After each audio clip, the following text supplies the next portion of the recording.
नमस्कार नमस्कार नमस्कार दोस्तों, मैं Niklesh Jain Hindi chess base India channel पर आप सभी का हार्दिक अभिनंदन करता हूं। दोस्तों अब मैं स्वस्थ हूं और धीरे धीरे आपको अब जो है और वीडियोस देखने के लिए मिलेंगे। कल मेल्ट वाटर जो टूर्नामेंट चलता है रैपिड हर महीने, उसकी शुरुआत हो गई एक बार फिर से। इस बार न्यू एंड चेस क्लासिक के नाम से टूर्नामेंट हो रहा है। बड़ी बात यह है कि भारत के विदित गुजराती के साथ साथ इस बार प्रज्ञानंदा को मौका मिला। क्यों प्रज्ञानंदा को मौका मिला आप सभी जानते हैं, क्योंकि उन्होंने जूनियर टूर्नामेंट जो हुआ था जूलियस बेर पोलगर शतरंज, वो जीता था खिताब उसका।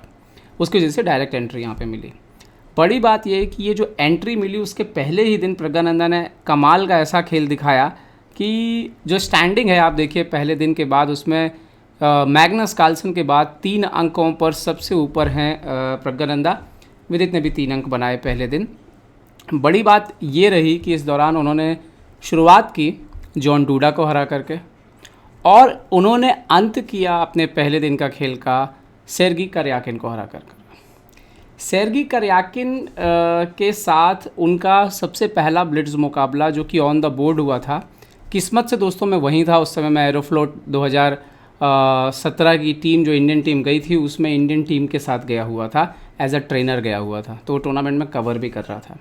तो एरोफ्लोट ब्लिट्ज में मैं रिकॉर्ड कर रहा था और मैंने प्रज्ञानंदा और करयाकिन को खेलते देखा था। उस समय प्रज्ञानंदा के ऊपर ये चल रहा था कि क्या ये वर्ल्ड रिकॉर्ड तोड़ देंगे। सबसे यंगेस्ट प्लेयर का सिर्फ 1 महीना बचा था और खेल रहे थे करयाकिन से, तो वो भी एक न्यूज़ बनी थी। तो मैंने दोनों को तब खेलते देखा था। तब करयाकिन के काफ़ी करीब खेलते खेलते वो मैच हार गए थे प्रज्ञानंदा करयाकिन से।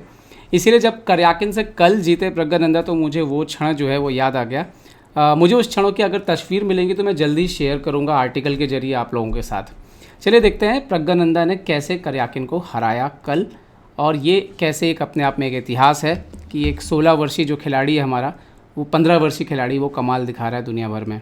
चलिए शुरुआत हुई D4 night F6 C4 E6 night F3, यहाँ पर B6 और G3 खेला। क्वींस गैम्बिट में ये मैच चलता हुआ G3 वेरिएशन पे। बिशप A6 कॉमन लाइन है। B3 तो डेवलपमेंट करते हुए Praggnanandhaa. Bishop B4 check with the tempo. Bishop D2 so bishop E7 वापस। ये आइडिया होता है ताकि नाइट को D2 पर ना निकलने दिया जाए, और गेम आगे बढ़ा।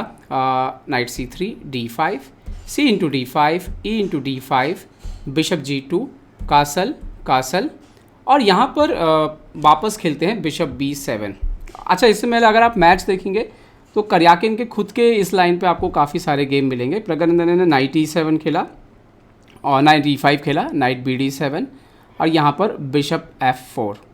ओके, ये एक्चुअली में करयाकिन का गर्लफ्रेंड के साथ एक गेम हुआ था 2012 में, उसको फॉलो कर रहे थे यहाँ पर प्रज्ञानंदा, मतलब कि गेम उन्होंने देखे हुए थे करयाकिन के इस लाइन पर।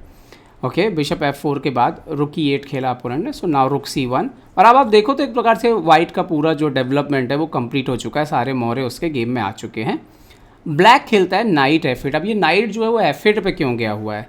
दरअसल ब्लैक के सिस्टम में C7 एक वीक पॉइंट बनता है, और उसको कवर करते हुए जो ये नाइट है वो E6 से निकलते हुए आता है और इस पोजीशन को जो है कवर अप करता है। आप देखिए नाइट B5 वेरिएशन चुना यहाँ पर प्रज्ञानंदा ने, जो कि गर्लफ्रेंड करयाकिन के गेम में हुआ था, तो सेम टू सेम कॉपी कर रहे थे, मतलब गेम को देखा हुआ था। नाइट E6 नाइट C6 यहाँ पर प्रज्ञानंदा एक्सचेंज करने के लिए सामने रखते हैं। क्वीन D7 सो नाइट इंटू E7 रुक इंटू E7। और अब गर्लफ्रेंड के गेम में क्या हुआ था कि गर्लफ्रेंड ने यहाँ पे खेला था A4, और वो गेम चला था F4 C6 night C3 night into F4 G4, ये बिशप दे दिया जाता है A5 E3, इस तरह से वो गेम चला था। इस बार प्रज्ञानंदा ने थोड़ा सा चेंज किया। उन्होंने क्या किया चेंज, उन्होंने पहले ही खुद नाइट C3 जो है पहले ही वापस ले लिया यहाँ पे। अब नाइट F4 G4 A5 खेला, तो उन्होंने A4 अभी कमिट नहीं किया वाइट ने अपनी तरफ से पोजीशन को अभी वैसा जो है कमिटमेंट नहीं किया है A4 को लेकर के, तो वो अपने हाथ में रखा हो। तो एक चाल आपकी यहाँ पे बच रही है A3 बिशप E6 सो रुक E1 रुक D8 रुक C2। अब प्रज्ञानंदा क्या करते हैं कि C फाइल पे अपना जो प्रेशर है उसको शिफ्ट करने की तैयारी चालू कर दी उन्होंने। ओके, G6 ताकि F5 वगैरह भी जो है वो मिस ना हो। क्वीन D2 H5 रुकी C1 H4, ऐसे एक माइनॉरिटी पॉन अटैक करने की कोशिश यहाँ पे करयाकिन दबाव बना रहे थे। ओके, तो प्रज्ञानंदा ने खेला H3। Now queen F5। ये क्वीन है बड़ी अच्छी जगह पे आ चुका है, लेकिन अभी भी अगर आप देखोगे तो ब्लैक के पास करने के लिए बहुत ज़्यादा कुछ है नहीं। मतलब ब्लैक आपके ऊपर एकदम से कोई आक्रमण नहीं कर सकता, जैसे ये G5 वगैरह के मूव आ नहीं रहे हैं, नाइट E4 वगैरह जो है उसका कोई ज़्यादा यहाँ पे मतलब ऐसा कोई आक्रमण तैयार नहीं हो रहा जो कि वाइट को बहुत ही अनकंफर्टेबल कर दे। तो वाइट क्या कर रहा है, धीरे धीरे वाइट भी अपनी पोजीशन को इम्प्रूव करने की कोशिश करता है। Okay, night A4। ओके, अब ये नाइट A4 पे क्यों गया है, क्योंकि वही नाइट जो है अभी मैन्यूवरिंग करके लौटेगा। अभी आप देखेंगे क्वीन D1, सो किंग G7, नाइट B2। तो ये मैन्यूवरिंग काफ़ी देखने की मिल रही थी दोनों साइड से। अब आइडिया ये है कि अगर कभी ये नाइट इस स्क्वायर पे पहुंच गया तो ये परेशानी जो है आपके लिए खड़ी करेगा। ओके, किंग H6 खेला यहाँ पर करयाकिन ने। सो नाउ रुक C6, सो बिशप B5 फोर्स किया, वापस गया रुक C2 एंड नाउ बिशप वापस A6 पे चला गया। तो ऐसा लगा कि जैसे करयाकिन जो है वो मैच को ड्रॉ भी रखने में खुश होंगे, लेकिन यहाँ पर अब मूव किसने बदली, प्रज्ञानंदा ने बदली। King H2, king G7, now bishop F1। ये जो एक्सचेंज करने का डिसीजन था ये बड़ा इंपॉर्टेंट था, क्योंकि कहीं ना कहीं आप देखिए तो लाइट कलर पे प्रज्ञानंदा की वीकनेस है, लेकिन प्रज्ञानंदा ने बहुत सोच समझ के बिशप को एक्सचेंज किया, क्योंकि वो समझ गए थे कि इतना उनको कोई नुकसान नहीं होने वाला है लाइट कलर पर। Okay, bishop F1, queen F1, और तब तक वो क्वीन से मैनेज करेंगे। नाइट E4, सो नाउ यहाँ पर रुक C6। अब यहाँ पे कहते हैं कि एनालिसिस में कि C5 मूव खेलना चाहिए था, जो कि मतलब कंप्यूटर सजेस्ट कर रहा था, पर बोर्ड पर सबके लिए पॉसिबल नहीं है ऐसा ढूंढ पाना। CD5 और D4 अगर आ जाता तो प्रज्ञानंदा का ये जो स्ट्रक्चर था ये स्ट्रक्चर चैलेंज हो जाता। एक्चुअली में मार तो सकते नहीं थे, पूरी तरह से डैमेज हो जाता सब कुछ, और इसीलिए ये पोजीशन इवन C6 के बाद ये पोजीशन फेवर करती ब्लैक को। तो C5 जो था वो रियल मूव था पोजीशन पे, जो कि ढूंढना इतना आसान नहीं होता है बोर्ड के ऊपर। नाइट E4 खेला यहाँ पर करयाकिन ने, सो रुक C6 मिल गया, उससे C5 जो है वो आना बंद हो गया। और सिर्फ रुक C6 नहीं मिला, जैसे इन्होंने खेला किंग F8, सो नाइट D3, अभी नाइट E5 पे जंप करने लग गया, तो उसको रोकने के लिए F6 किया। और कहीं ना कहीं ये है इसकी वजह से ये पान जो है अब यहाँ पर वीकनेसेस जो है वो आना शुरू हो गई। ओके, रुक 1 C2, किंग E8। तो खैर यहाँ पर कुछ किंग G2, नाइट D6 इस तरह से मूव्स होते रहे, और फिर प्रज्ञानंदा ढूंढते हैं मूव नाइट E5। अब मुझे लगता है कि यही वो चीज़ है जो एक अंतर पैदा करती है एक नए यंगस्टर में। जैसे प्रज्ञानंदा में जो स्पार्क है वो रिस्क लेना जानते हैं, उन्होंने एक पीस सेक्रीफाइस कर दिया, क्योंकि उनको करयाकिन जैसे खिलाड़ी के खिलाफ एक अच्छा गेम खेलने के लिए मिल रहा है। और यही डिफरेंस है, रिस्क जितना जो भी उठाएगा उसको उतना फ़ायदा होता है। अब यहाँ पे देखिए क्या हुआ, इन्होंने मारा D/E5, पूरा का पूरा पीस सेक्रीफाइस है, लेकिन बदले में क्या मिलने वाला है अभी आप देखिएगा, रुक G6, वही पान जो कि F6 चलने से वीक हुई थी। ओके, किंग D8, नाउ रुक G8 चेक, रुक E8, ये एक्सचेंज, और क्वीन अंदर क्वीन G8 पे, क्वीन F8 आया, सो queen E6 check, king D8 गया, सो क्वीन C6, और अभी क्वीन A8 का भी थ्रेट है आपके पास। अच्छा, यहाँ पे मज़ेदार बात क्या हुई कि जैसे ही नाइट C5 खेला करयाकिन ने, सो रुक C1 खेला। अब सेक्रीफाइस देने के बाद भी आपको थ्रेट जो है वो आपको दिखनी चाहिए सब, और वो प्रज्ञानंदा को बराबर दिख रही थी। अब यहाँ पर करयाकिन बिल्कुल स्टैंडर्ड खेल रहे हैं, D4 वो पोजीशन को ओपन कर रहे हैं, उनको पता है पोजीशन ओपन हुई तो प्रज्ञानंदा गए काम से।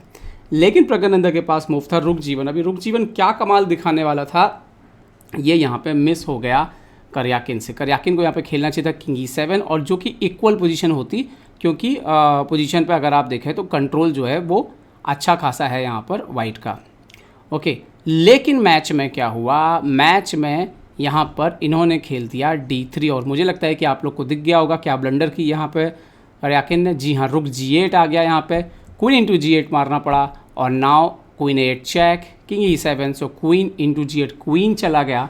प्रॉब्लम यह है कि आप अपना क्वीन नहीं बना सकते D2 पे, क्योंकि F5 आ रहा है, अभी आप क्वीन बनाएंगे तो F6 से चेकमेट हो जाएगी, तो वक्त नहीं है। तो उन्होंने खेला rook D8, so now queen G7 check, king E6। तो यहाँ पे भी प्रज्ञानंदा देख चुके थे ब्रिलियंट मूव F5। प्रॉब्लम ये है कि आप अगर मारने जाएंगे तो चेक दे के आपका रुक मार लेंगे, अगर किंग F5 गए तो यहाँ पर आप देख सकते हो, फिर ये पॉन तो वैसे ही रुक जाएगा। सो king D5 and now E6 के बाद फाइनली करयाकिन ने रिज़ाइन कर दिया, क्योंकि अगर आप यहाँ हटेंगे भी तो पॉन जो है वो रुकने नहीं वाला है। तो एक शानदार जीत यहाँ पर प्रज्ञानंदा की मैं कहूँगा, और एक शानदार नहीं है, ये दिखाती है कि भविष्य क्या होने वाला है भारतीय शतरंज का।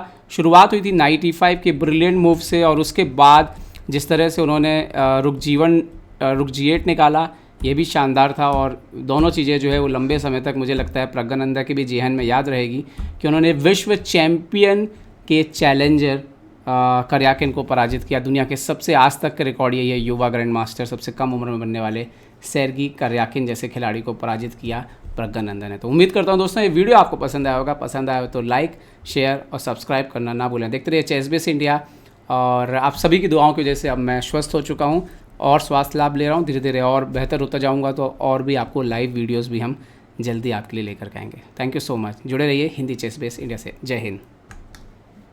तो उम्मीद है आपको हमारे वीडियो पसंद आए होंगे। अपने सुझाव हमें जरूर दें और याद रखें शतरंज की हर छोटी बड़ी खबर के लिए जुड़े रहें चेस बेस इंडिया चैनल से। जी हाँ, चाहे वो खिलाड़ियों के इंटरव्यू या फिर वो खेल का विश्लेषण, चेस बेस इंडिया हमेशा आपके लिए खबरें लाएगा सबसे तेज सबसे जल्दी। सब्सक्राइब करें Hindi chess base India channel को। अगर आप यूट्यूब पर देख रहे हैं तो सब्सक्राइब करें और साथ ही साथ बेल आइकॉन दबाना ना भूलें दोस्तों, क्योंकि इसी से मिलेंगे आपको सारे नोटिफिकेशन। फेसबुक पर देख रहे हैं तो जरूर लाइक और शेयर करना ना भूलें।